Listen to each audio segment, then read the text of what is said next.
ability, which makes reading, holding a book, or turning a page difficult or impossible. The content is copyrighted by the respective publishers. For more information, please visit us on the web at nfradioreading.org. Hello, this is Fran McNamara, and for the next hour I'll be reading from the January 2nd through January 8th, 2026 issue of Buffalo Business First on the Niagara Frontier Radio Reading Service. Okay, now this is another special issue. It says Buffalo Business First. The cover story is the playbook for 2026. The X factors, risks, and opportunities that will shape your business in the new year. And that starts on page 10. So hopefully we can get to that cover story.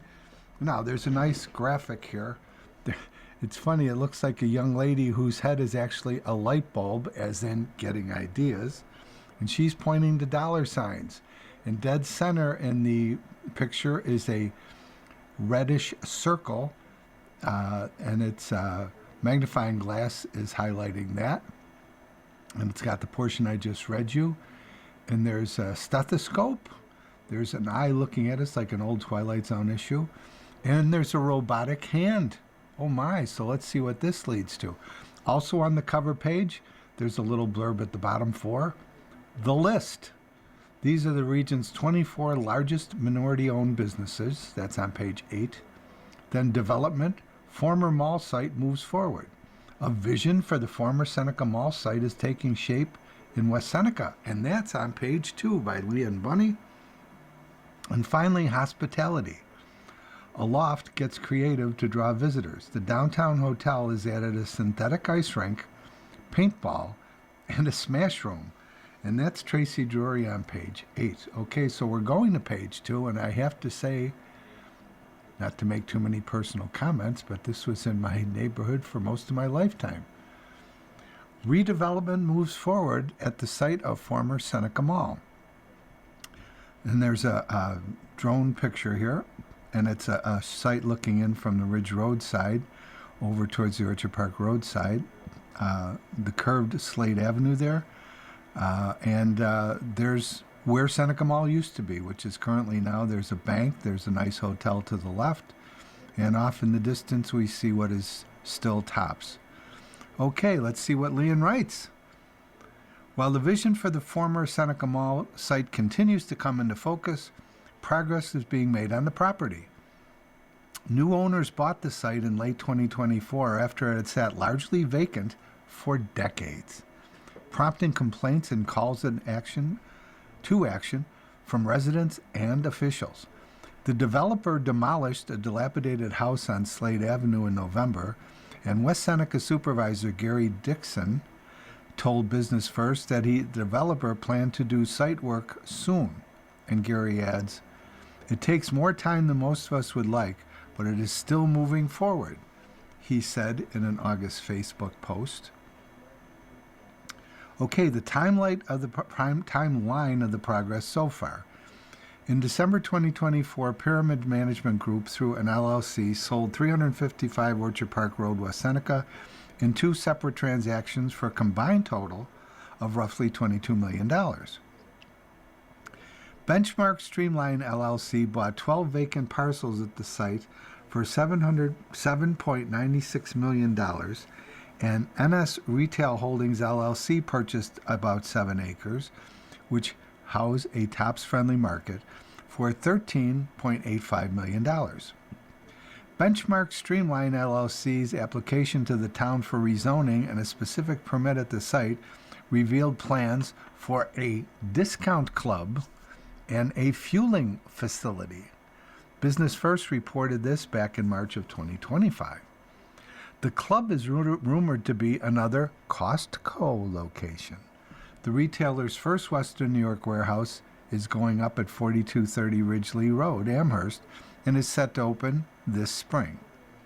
Dixon declined to comment on the speculation. One of the principals on the property has declined to comment on plans at this time. Okay, it continues. The West Seneca Town Board approved in May the developer's rezoning and special permit request for the site.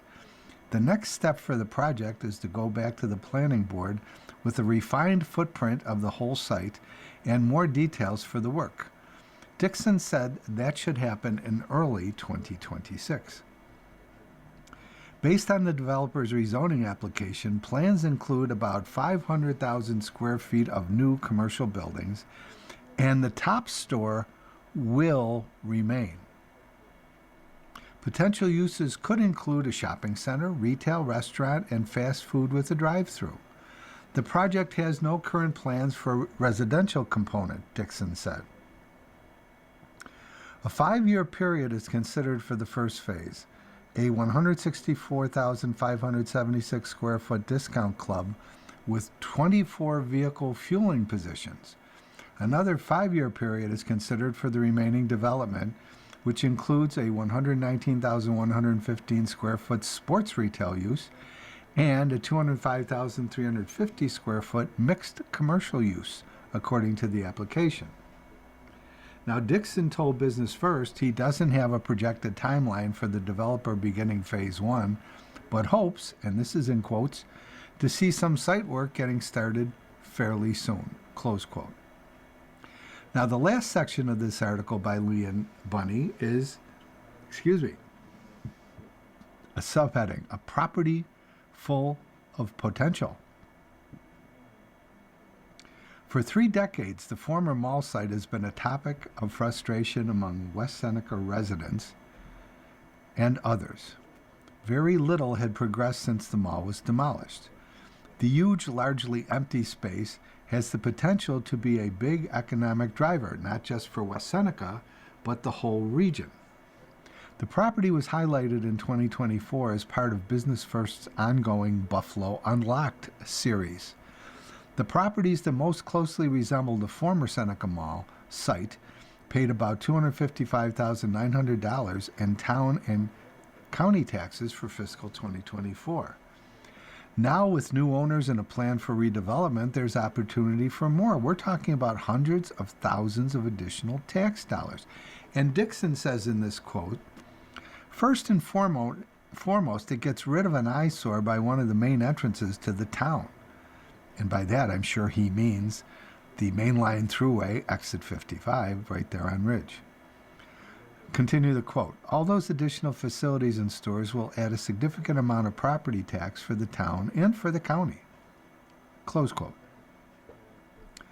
A loose comparison based on the site of properties is Quaker Crossing in Orchard Park, according to Dixon.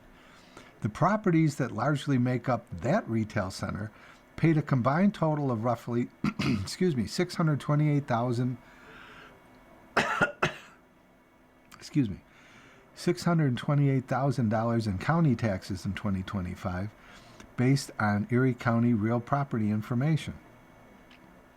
Then there's the possibility of the Seneca Mall site spurring more nearby development. And Dixon closes this article.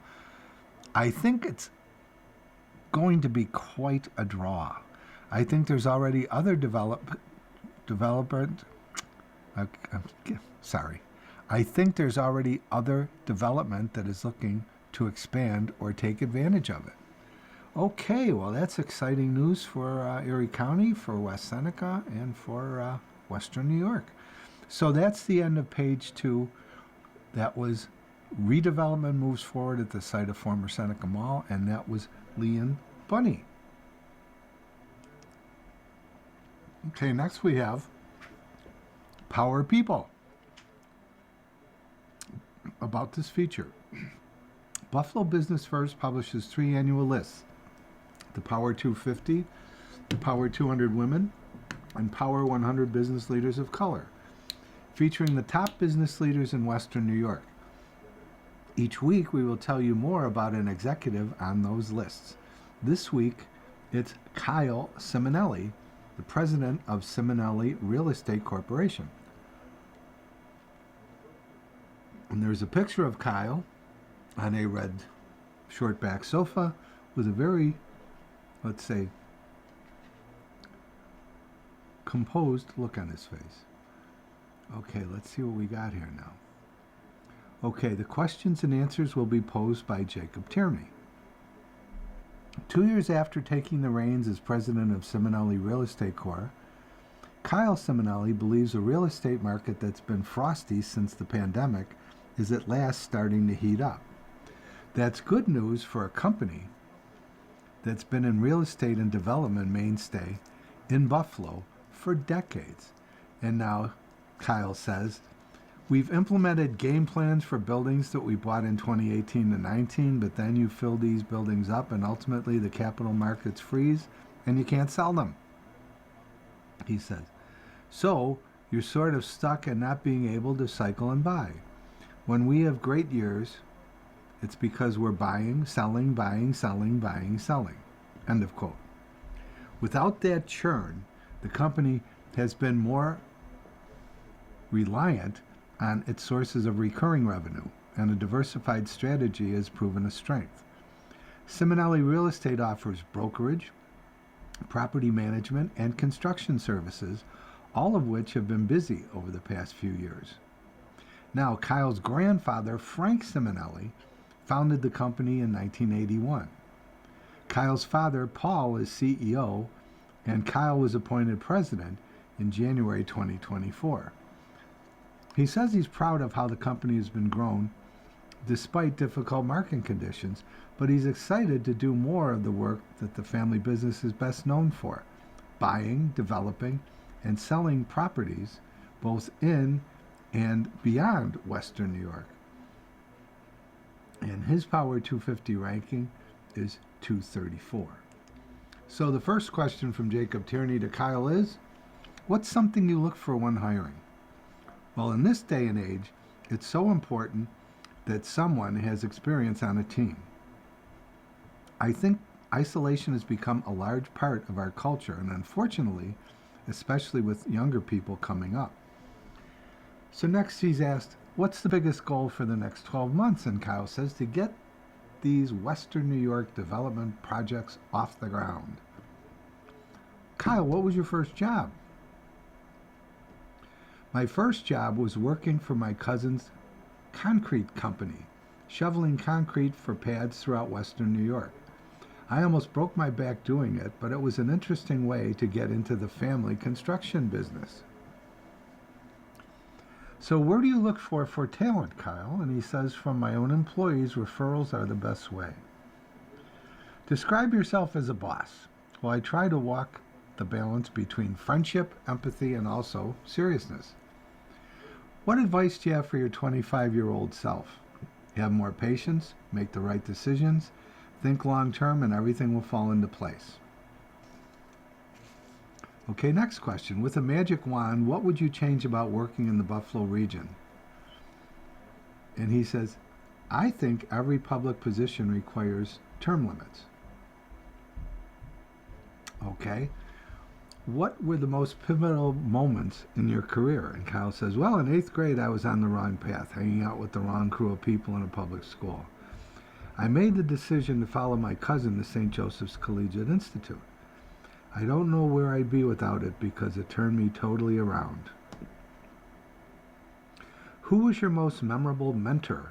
And Kyle says, David Falk, F-A-L-K, of Newark in New York City. A mentor, a friend. I worked for him for 18 years. He formed who I am.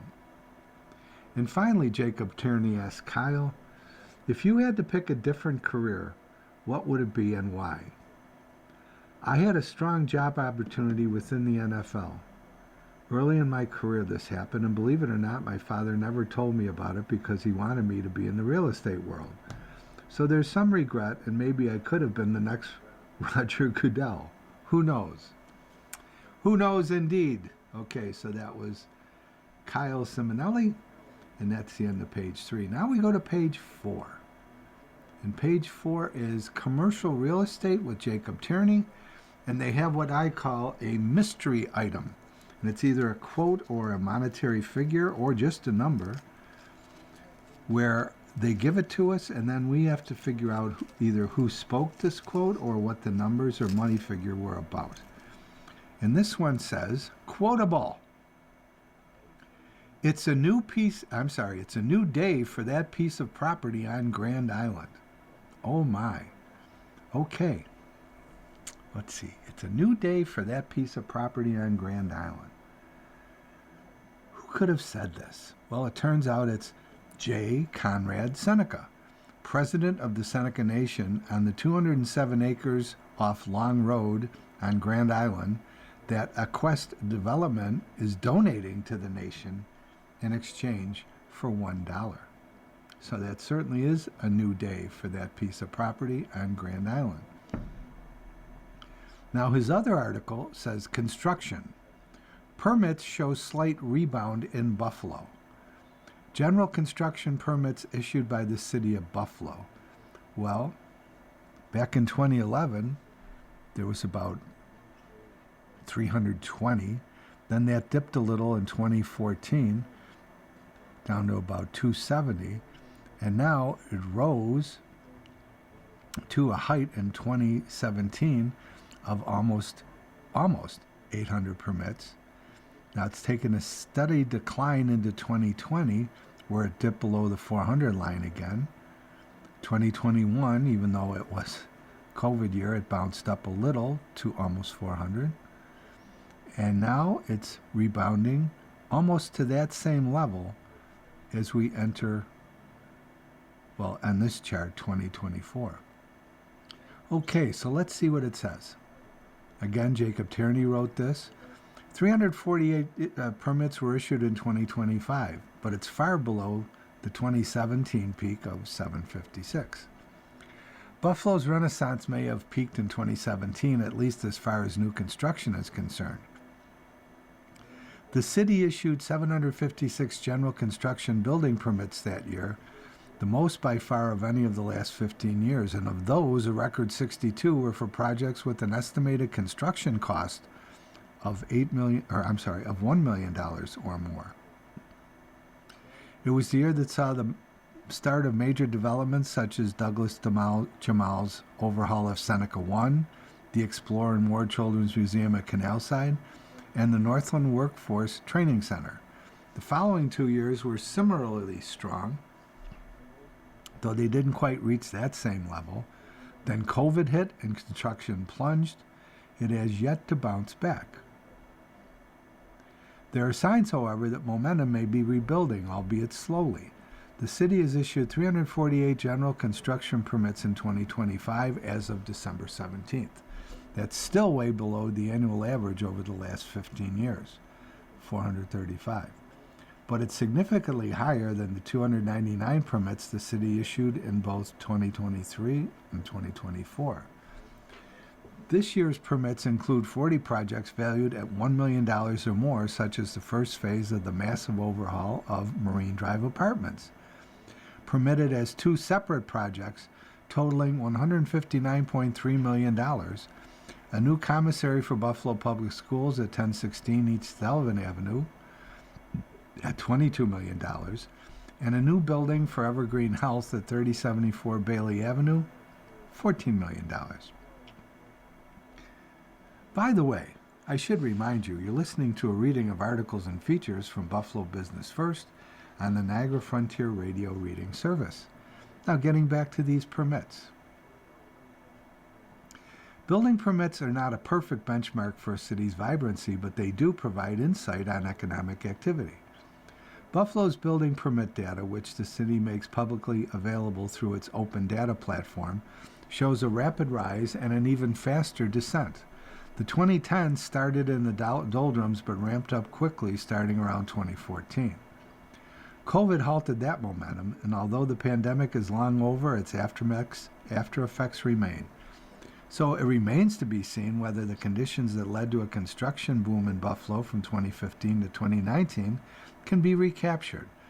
But the obstacles that have kept construction down in the years since are gradually receding.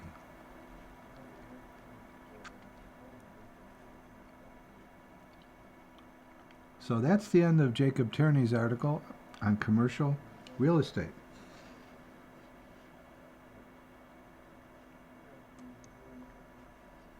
So next we have, on the facing page, Lee and Bunny residential real estate. And she's got one of those mystery items, and let's look at it. 105. Big number, 105. What I wish I weighed? No, not really. 105 homes that had sold for $1 million or more in Erie County as of December 29th of 2025. Well, that's impressive. Again, the big number was 105 homes that had sold for $1 million or more in Erie County as of December 29th. That's impressive. Okay, and now the article that's right next to this number, $1 million homes. 2025 sales shatter Niagara County record. The previous high of 3 set in 2017 falls to this year's 7. And there's a picture of let's look at this. This is obviously a drone picture of a very beautiful complex here. It says 3248 Lockport Alcott Road in Newfane is listed for $1.6 million and includes 14.8 acres. Now there's hedges and pine trees, beautifully cropped grass. There's half a basketball court and 2 tennis courts. A built-in swimming pool, 1, 2, 3, 4, 5, 6, 7. 7 tables with umbrellas over them, a pagoda, a hot tub, and a very large home. My gosh, let's see what it says here. It's been a record-breaking year for luxury residential real estate in multiple parts of western New York, including Niagara County. The county had $7 million sales in 2025 by December 17th. This according to multiple listing service information compiled by the Buffalo Niagara Association of Realtors. Now in parenthesis it says, additional sales, private sales for example, which are common with high-end homes purchases, may have occurred outside of the MLS service. So that's a new record for Niagara County's small but growing high-end home market. Niagara County had no residential real estate sales over $1 million in 2013, 2014, 2016, 2017, 2018, 2019, or 2021. The county had 1 sale a year in 2015, 2020, 2024, 2 in 2022, and 3 in 2023. But now we have 7. Western New York counties outside of Buffalo Niagara also reached a new high of home sales of $1 million or more in 2025. By December, Allegheny, Cattaraugus, Chautauqua, Genesee, Orleans, and Wyoming counties had a total of 23 compared to 18 in 2024 and 13 in 2023. There are signs that the region's increasingly hot high-end housing market is growing beyond just Erie County. They're also a result of the overall increase in home prices over the last several years, which many other markets have experienced. For luxury homes, it means properties that previously did not have price tags over $1 million now do. For Niagara County, the 2025 spike in high-end home deals to continue to multiple factors, including tax affordability compared in parts of Erie County, and more land availability with new land development. And this is in Northern County, according to Dana Setolino, a realtor of Western New York Metro Roberts Realty. And she also adds, people want space. That's what I'm noticing too. And space is more plentiful in Niagara County as far as lots. So that's the end of Lee and Bunny's article on residential real estate. And that's also the end of page 5. And now we get to page 6. And this is hotels and hospitality. And this page, the articles are written by Tracy Drury. And there's a wonderful picture. It looks like a young boy who's skating on the synthetic ice rink. The synthetic ice rink at 500 Pearl Street in Buffalo. The team at Aloft Buffalo downtown invested in new entertainment amenities at this property. Well, isn't that something? Okay, and it's really very beautiful. It's an indoor skating rink, and it looks like it's also in a large dining hall. So when they're not having skaters there, I'll bet they could use it for large parties or weddings, but that's my surmise. Okay, so let's take a look at that article first. Okay, it says, okay,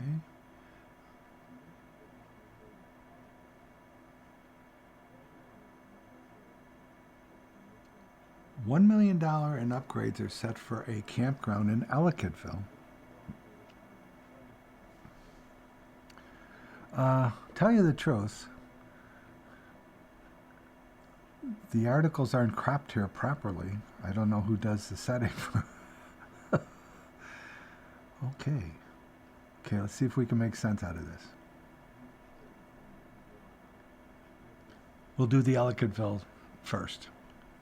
The new owner of an Ellicottville area campground is planning to invest $1 million to expand the year-round property. Bashful Boar, made that up. Bashful Bear LLC in October purchased the 106-acre Harwood Haven at 8764 Route 98 in Franklinville. And they purchased it from JKO Enterprises for $1.4 million. The site is being rebranded as Firefly Ridge Campground, where guests can enjoy more than 100 seasonal campsites. There are also 8 year-round cabins that will be marketed this winter to skiers and other visitors to both Ellicottville and Letchworth State Park. A full remodel on the cabins will be completed within a month, with hopes of reopening them by January 1st, according to David Cristofaro, who co-owns the business with his brother, Derek Christopher. Firefly Ridge will be their third campground. Christopher is also partner in Fog Brook Campground, a 91-acre site property in Palmyra, Maine, and the Meadows Golf Club in Litchfield, Maine. And he says, I live in Rochester and I'm local here, and I like this property down in the Ellicottville area. The brothers also are planning an extensive new glamping area at Firefly Ridge, including fancier A-frame cabins and a geometric dome. Other plans call for a new bar and restaurant on the property, a camp store, and live bands and entertainment throughout the summer. Okay, the next article is on that synthetic ice rink area at Aloft Buffalo downtown. So it says 5,000 square foot synthetic ice rink joins Smash Room and Paintball. December is typically a slower time for area hotels, with fewer conferences and group meetings bringing in customers as the holidays draw near. Instead, the team at Aloft Buffalo downtown, operated by Ellicott Hotels, decided to focus on the local market this year by investing in new entertainment amenities at the 500 Pearl Street property. That includes a nearly 5,000 square foot synthetic ice rink inside an upstairs ballroom for the month of December, as well as a new Smash Room and paintball venue adjacent to the existing basement level bowling alley. Now, Mac Spencer, Director of Operations and GM, says, we advertise ourselves as the adult playground. That was kind of something to draw people into the building in the very difficult month of the year. We have actually done pretty well in December because of the type of amenities we do, close quote. Executives from Ellicott Development first saw the ice rink system installed at a site in Florida last year, but there wasn't time to get it ordered and installed. They revisited the area in July and made the investment in both the product and the enhanced insurance required for this type of amenity, Spencer said. The Pearl on Ice synthetic plastic ice tiles interlock just like the foam mats used in gyms and play areas. The company worked with Skate Anytime of Orchard Park to bring in the material from Europe, where it's been commonly used by ice hockey players for year-round practice. The flooring is not slippery to walk on and doesn't require freezing temperatures because it's not actually frozen ice, which makes it appealing for groups. The ice rink is set up in a ballroom that once served as the roller rink at the former Buffalo Christian Center. The building was acquired by Ellicott Development in 2015 and converted in $75 million project into a multi-use facility. Open since 2019, the 110-room Aloft Inside 500 Pearl is one of 11 hotel properties in Ellicott's portfolio. Spencer, who oversees a staff of 180, joined the company 6 years ago when 500 Pearl opened, bringing experience with Pagula Sports and Entertainment, Shatner Hotel, and Marriott International. Along with private rentals, the hotel is offering themed events such as Thursday date nights and a special evening with the Buffalo Bandits. The company has also booked about a dozen corporate holiday parties across the property, partly due to the new amenities, Spencer said, and he closes with this. What people love is that there's a bar right there. You can actually skate up to the bar and they're making cocktails, pouring beers, and adults can watch their kids skate around. A lot of families who are staying here for the Bills game come down for 2 hours while the kids skate around. It's nice for families to have something to do when it's 20 degrees outside and you don't want to leave the hotel. Well, that's true. Okay, now there's 2 more items here that Tracy Drury has on this page. And one is a quote. Mystery quote. I see Fredonia as a huge untapped resource. Look what we did in East Aurora. Who could have said this? Well, it was innkeeper Dan Garvey, who brought 30 years experience from East Aurora's historic Roycroft Inn to the White Inn in Fredonia. And he says, I see Fredonia as a huge untapped resource. Look what we did in East Aurora. And then another mystery big number, 185. 185, let's see. Local employees who shifted off Delaware North's payroll as part of the sale of its $500 million travel hospitality service business line to Miami-based Areas USA. So these 185 people shifted off Delaware North's payroll. Okay, so that's the end of this page. This is page 6, and those were reported to us by Tracy Drury. And next we have, oh my gosh, yes we do, we have my favorite feature, and it's called The List. And this time it's minority-owned businesses ranked by the number of local employees.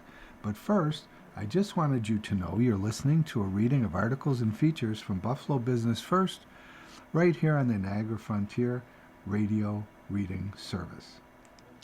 Okay, now, compiled by Hassan Green, as I mentioned, this is minority-owned businesses ranked by the number of local employees that they have. Now, that says local employees. And now, as I always mention, Hassan is this caveat.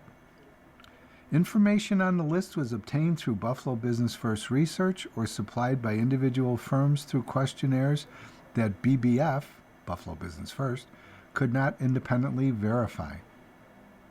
Okay, so here we go. First place. Good Samaritan Home Health Agency, headquartered Worley Drive in 14221, have 150 local employees, and of course they do home care services, payroll, and billing. And Sophia Artrunian is the top Western New York executive for them. The 2024 revenue is not available. Second is 34 Group Incorporated, headquarters North Buffalo Road and Orchard Park, and they have 125 employees, local employees, and they do construction management, general contracting, self-performed construction services. Their revenue, for 2024 was $16.5 million. And here's a familiar name. Their top Western New York executive, Thurman Thomas of the Buffalo Bills. Number 3 is Rodriguez Construction Group, headquartered on Northland and 14211. They have 105 employees. They do commercial, institutional, and multifamily residential construction.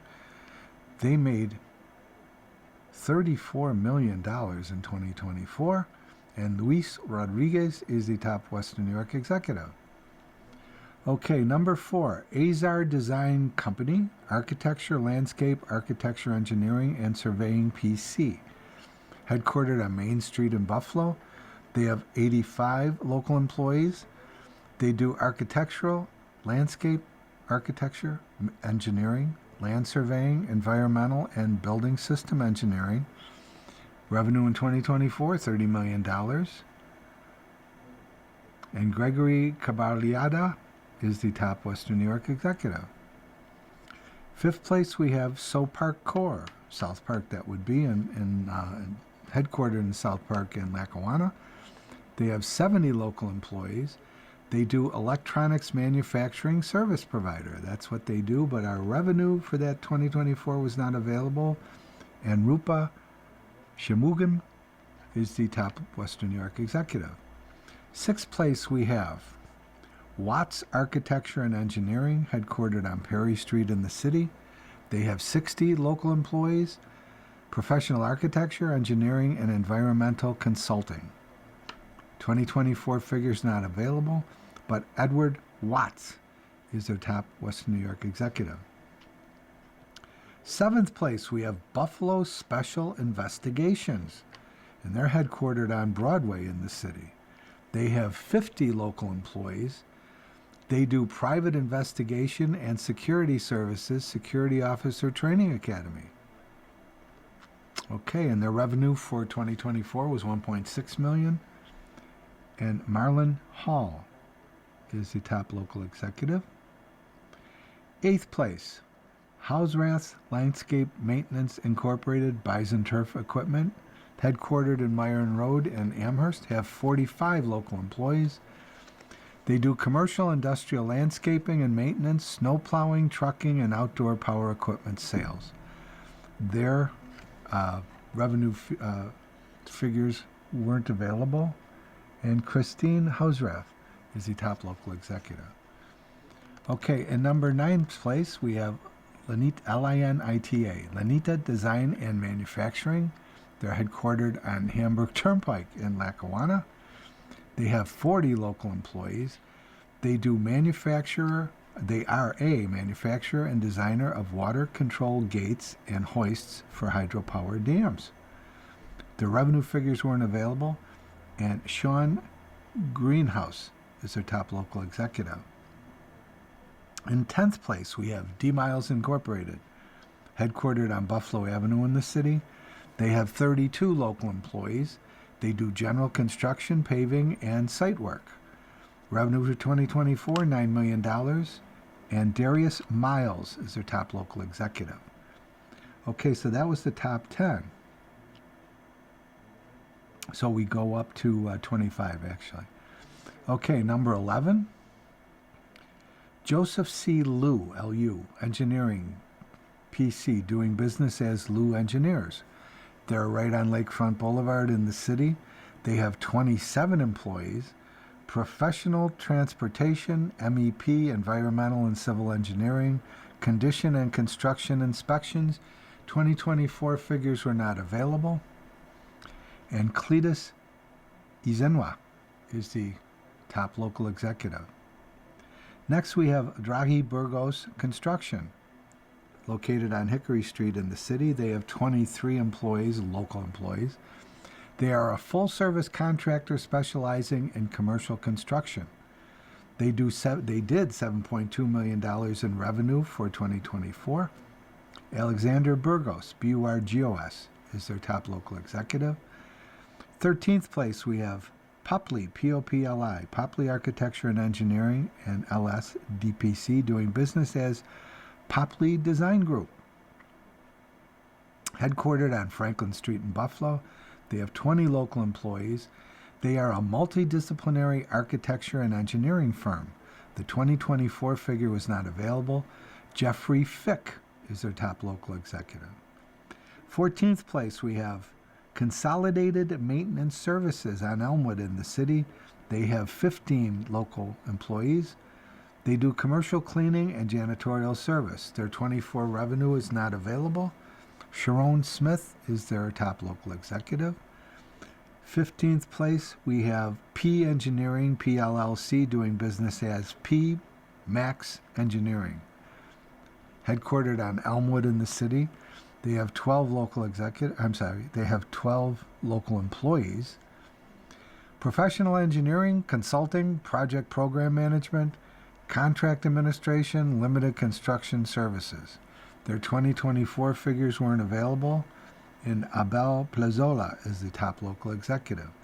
Now, in 16th place, there's a two-way tie, so they put these alphabetically. Simmons Flooring and Remodeling, headquartered on Charlotte Road in Cheektowaga, have 10 local employees. Furnishing and installation of resilient carpet and resinous flooring. $3.5 million revenue in 2024. Gregory Simmons is the top local executive. Also at 16th place, Trace Assets Protection Service, Clyde Avenue in the Buffalo 14215 area. They too have 10 local employees. They have security guard services. The 2024 revenue is not available, and Anita Sanders is their top local executive. Okay, there's a tie for 18th place. Again, alphabetically, Advanced Contracting Services. They have a P.O. box on Grand Island. They have 9 local employees. Property Environmental Assessments, Phases 1 and 2, Asbestos Services, UST and AST tank removals, and remediation. $2.1 million of revenue in 2024, and Rai Chopra is their top local executive. Also in 18th place, Pavilion Drainage Supply Company. They're at 6630 Ellicott State Road in Pavilion. They have 9 local employees. Concrete demolition, sign installation, drainage supplies, guide rail, and bridge rail installation. $19 million in revenue in 2024. And Philip Piusi is the top local executive. 20th place, we have Vision Multimedia Group, headquartered on Broadway in the city, have 8 local employees. They're the parent company of Western New York radio stations. Wow. Okay, the revenue is not available, and Sheila Brown is their top local executive. 21st place, we have Ravi Engineering, headquartered on Delaware in the city. They have 6 local employees. They do transportation engineering, bridge and culvert design, environmental surveying, SDF code, construction inspection, and structural design. 2024 revenue is not available, and Nagapa Ravindra is their top local executive. Okay, now place number 22 has 3 people tied for it, so that's how we end up with all these ties. We ended up with the top 25. But number 22, they all have 4 employees, and they are tied for having that number of employees, so therefore they're in alphabetical order. Okay, but before I read them, I just want to remind you, you're listening to a reading of articles and features from Buffalo Business First on the Niagara Frontier Radio Reading Service. So let's get to these in alphabetical order. Empire State Legacy Builders, headquartered on Jefferson Avenue in Buffalo, have 4 local employees. They do dump truck services and hauling, emergency services, boarding, and property preservation. Their revenue for 2024 was $400,000, and Harvey Washington was their top local executive.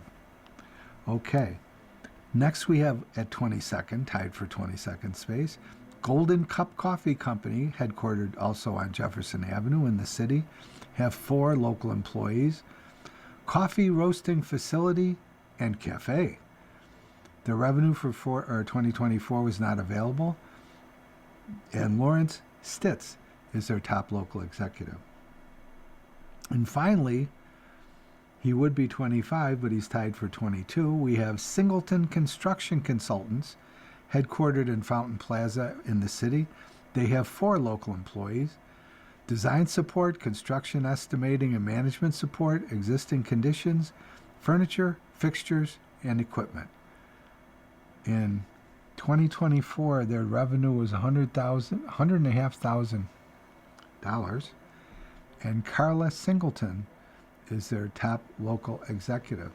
So there you have the minority-owned businesses ranked by the number of local employees. And that, my friends, is the end of page 8. Okay, now we get into that cover story, and I'm sorry, I'm not going to have time to finish it all, but I just like to read you as much as I can in my time remaining. It's called 10 Crucial Issues, the X Factors, Opportunities, and Risks Your Business Needs to Watch in 2026. And this is by BizJournal staff writer Andy Medici. Small business owners are going to have to keep a lot of plates spinning in 2026. Beyond managing their existing business and their employees, a wide array of challenges is expected to find its way into the small business landscape in the new year. Experts say owners will need to be on top of these crucial issues and be proactive in finding solutions if they are to thrive in 2026. So here are the top 10 challenges or issues. Now, I'm going to read you what they are first and then go back and read as many as I can in the time remaining. Okay, the number 1 is health insurance headaches. Number 2 is the rising cost of AI tools. Number 3 is the ongoing push for pay transparency. Number 4, staying on top of technical advances. Number 5, business regulations are shifting. Number 6, changes at the Small Business Administration. Number 7, tariff policy and trade uncertainty. Number 8, the return to office ramps back up. Number 9, pays new normal. And obviously that means pay scale, pays new normal. And number 10 is making big decisions about rising costs. Okay? Now there's also 2 quotes in this section, so I'll read those first before we go back and try to look as many of the 10 crucial issues as we can. Mike Hicks, Principal Solutions Analyst for Cisco Thousand Eyes, on the need for employers to be vigilant with their various networks, apps, and technical infrastructure. And he says, powering today's remote and hybrid workforce is the internet. With employees and devices widely distributed, IT teams no longer own or control the end-to-end connectivity of the network infrastructure that powers the applications and services that employees rely on to do their jobs. Okay, and career advice. Kelly Hewer, Vice President of Learning at the Project Management Institute on Career Growth and Development Among Today's Workers, says, continuous learning and continuous upskilling, reskilling, and career pivots are more and more the norm, even if you're not changing career tracks. What you need to be successful in your job is different now than it was 2.5 years ago or 5 years ago. Okay, so let's go back and look at these 10 crucial issues, and again, I will try to read as many as I can in my time remaining. Health insurance headaches is number 1. Businesses are likely to face sticker shock for their health insurance costs in 2026, with premiums expecting to rise 10% according to the International Foundation of Employee Benefit Plans. Businesses will have to make difficult choices about coverage and how to split the rising costs with their workers. Experts say the potential end of Affordable Care Act subsidies could also eventually hit businesses very hard. And the quote is from Shauna Blecker, Senior Vice President of Benefits at Brown & Brown. Here's the quote. Employers are taking decisive action to manage rising health care costs, from rethinking plan design to adopting digital care solutions and more rigorous pharmacy management strategies. Okay, number 2 is under, again, 10 crucial issues, the rising cost of AI tools. Generative artificial intelligence tools such as OpenAI's ChatGPT are everywhere. Business incorporating these tools will need to make sure they prepare for the cost of such products to increase. Experts expect those prices will rise. AI companies are investing hundreds of billions of dollars into infrastructure. Eventually, they will need to turn a profit. AI right now is in a spot similar to where Uber was when it launched in 2010, cheap and widely available. Now, here's a quote. Now, this is from Aaron Whitaker, Vice President of Demand Generation and Marketing at digital marketing agency Thrive. Okay? He says, the free and low cost we see today is not viable in the long run, but has been borne by unsustainable venture capital subsidies. So as businesses integrate AI into their operations in 2026, they should factor in future increases to utilize the technology. Okay, number 3 was the ongoing push for pay transparency. Small businesses will need to ensure they are in compliance with a raft of state and city level laws mandating salary information or pay ranges in job postings. In 2025, Illinois, Minnesota, New Jersey, Massachusetts, and Vermont joined the ranks of states like New York with pay transparency laws. California is revising its existing laws to mandate in 2026 that employers provide, quotes, a good faith estimate, end quote, of the salary or hourly range they expect to pay a new hire. Meanwhile, the European Union is implementing its own pay transparency rules set to take effect in June.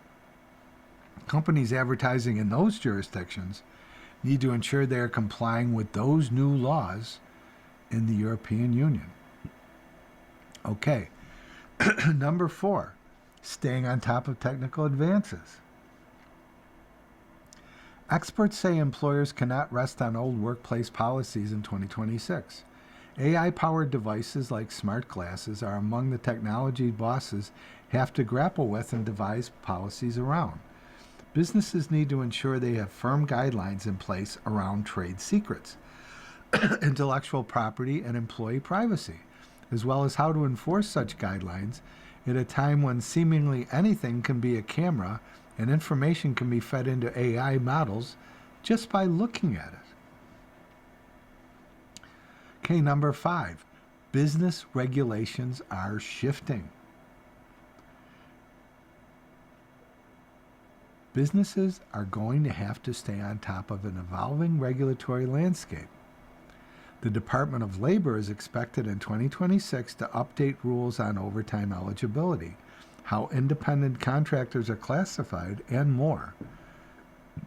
OSHA is advancing its own rules of workplace violence and heat exposure, while Equal Employment Opportunity Commission is preparing guidance on AI-driven hiring practices. The Supreme Court also is set to make big rulings around gig workers, workplace arbitration, and discrimination rules. Okay, number 6, changes at the Small Business Administration. The Small Business Administration set records for its small business lending in fiscal 2025, and experts say the agency will be trying to top that in 2026. Small businesses need to stay on top of changes the agency makes to its lending programs, including eligibility requirements. The agency also has rolled out new programs for small businesses, targeting manufacturers in particular, and has revamped or curtailed existing programs such as its Small Business 8A Assistance Program. Michael Baines, co-founder and CEO of Clarify Capital, expects a shift toward a faster loan approval process and more tech-friendly options from the Small Business Association. And his quote is, "This could bring a whole new wave of entrepreneurs to borrowing opportunities." And the last one I'll be able to read, tariff policy and trade uncertainty. The roller coaster of tariff policies implementation has settled down somewhat over the course of 2025, but there are still many questions about the future of trade heading into 2026. This includes cost specifics on various countries and goods. It's a dynamic that has led some companies to pause expansion plans. Amid that uncertainty, experts say businesses should be regularly assessing their supply chains, creating backup plans and locking in prices when feasible. And of course, many are also weighing the risks of passing on any increases to the consumers.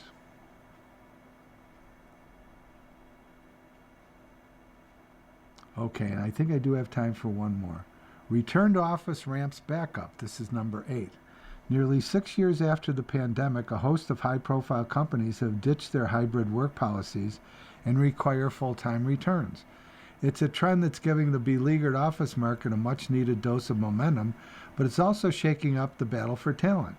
While fully remote options are declining, recruiters say offering hybrid flexibility can still be a differentiator in a job market where employees have considerable leverage.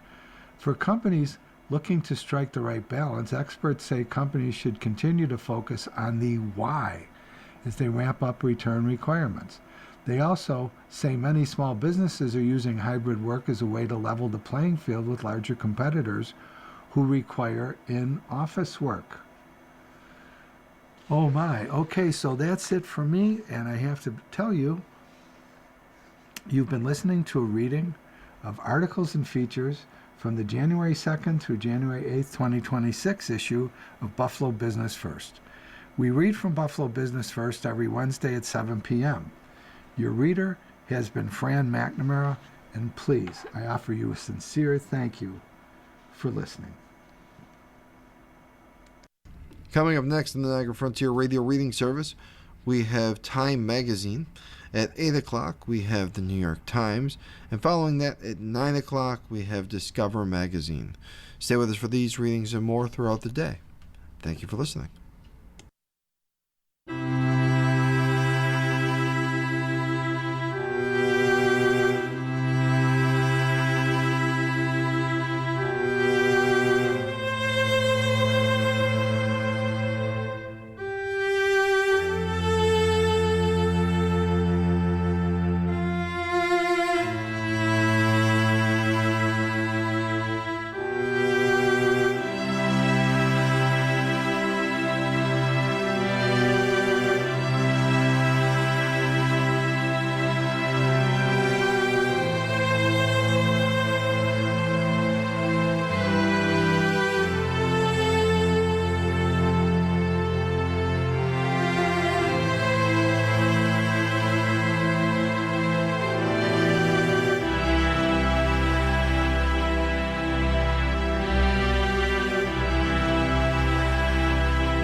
following program is intended for listeners who are blind, have low vision,